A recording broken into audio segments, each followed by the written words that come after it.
స్వామి వివేకానంద జయంతిని పురస్కరించుకుని పోరుమామిళ్ల పట్టణంలోని వివేకానంద భవన్లో ఆదివారం స్వామి జయంతి ఉత్సవాలను ఘనంగా నిర్వహించారు. ఈ సందర్భంగా ముందుగా వివేకానంద స్వామి విగ్రహానికి పోరుమామిళ్ల సబ్ ఇన్స్పెక్టర్ కొండారెడ్డి మరియు పెద్ద ఎత్తున హాజరైన వివేకానందుని అభిమానులు పూలమాల వేసి ఘనంగా నివాళి అర్పించారు. అనంతరం ముఖ్య అతిథిగా విచ్చేసిన పోరుమామిళ్ల ఎస్ఐ కొండారెడ్డి మాట్లాడుతూ స్వామి వివేకానంద యువతకు ఆదర్శమని, స్వామి ఆదర్శాలతో ఎటువంటి సమస్యకైనా పరిష్కారం దొరుకుతుందని అన్నారు.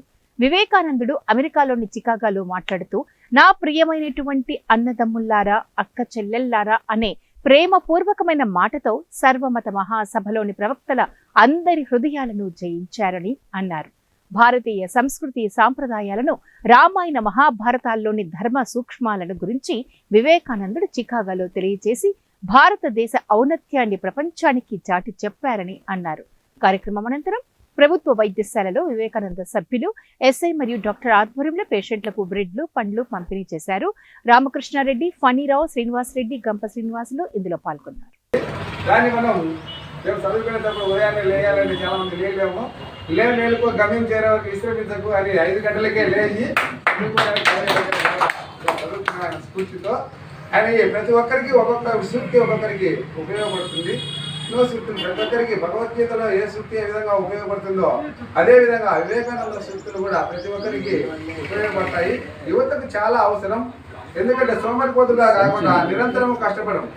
ఆయన కర్మ సిద్ధాంతాన్ని నమ్ముకున్నాడు. భగవద్గీతలో ఉన్నటువంటి కర్మ సిద్ధాంతాన్ని అందుకే బలమే జీవితం. ఏంటంటే మనము ఐకమత్యంగా ఉండడమే మనము జీవనం. పెద్దతనం కలిసి ఉంటే ఏదైనా ఏం చేయలేరు. 4 ఎద్దులు విడిపోయినప్పుడు వాటిలో సింహం చంపేస్తుంది.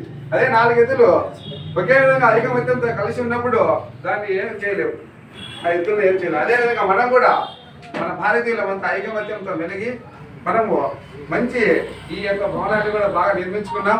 మనం కూడా ఐకమత్యంతో ఈ భవనాన్ని ఇంకా బాగా నిర్మించుకోవాలి. అదేవిధంగా ఈ భవనానికి కాలేజీ ప్రిన్సిపల్ గారు వివేకానంద సమితి వారు సేకరణగా నిర్వహిస్తున్నారు. వాళ్ళు మంచి బాధ్యతలు తీసుకొని ఫ్యూచర్లో పిల్లలకు ఇక్కడి నుంచి మనము స్పోకెన్ ఇంగ్లీష్ కానీ కొన్ని స్ఫూర్తిప్రదంగా గ్రామర్ కానీ మనము అందియాలనే ఒక మంచి ఆలోచనలతో కళాశాల ప్రిన్సిపల్ గారు కూడా ప్రయత్నం చేసి చాలా మంచిది. ఇక్కడ మంచి పుస్తకాలు ఉన్నాయి చదువుకోవడానికి. ఈ విధంగా మనం భవిష్యత్తులో మంచి ప్రణాళికలు వేసి ఇక్కడికి రావడం నాకు కూడా చాలా ఆనందదాయకంగా ఉంది. వివేకానంద జయంతి అంటే మనకి 1893లో వివేకానంద స్వామి గారు జన్మించారు. అప్పటి నుంచి ఆయన ఏవైతే మార్గాలను మనకు చూపారో ఆ దాంట్లోనే అందరూ కూడా నడుచుకుంటూ ముందుకు వెళ్ళాలనే ఉద్దేశంతోనే మన భారత ప్రభుత్వం కూడా ఈ దినంన నేషనల్ యూత్ డేగా ప్రకటించారు. సో వారి మార్గాన్ని అందరూ కూడా సద్వినియోగం చేసుకోవాలని, తర్వాత ఈయన చికాగోలో ఇచ్చిన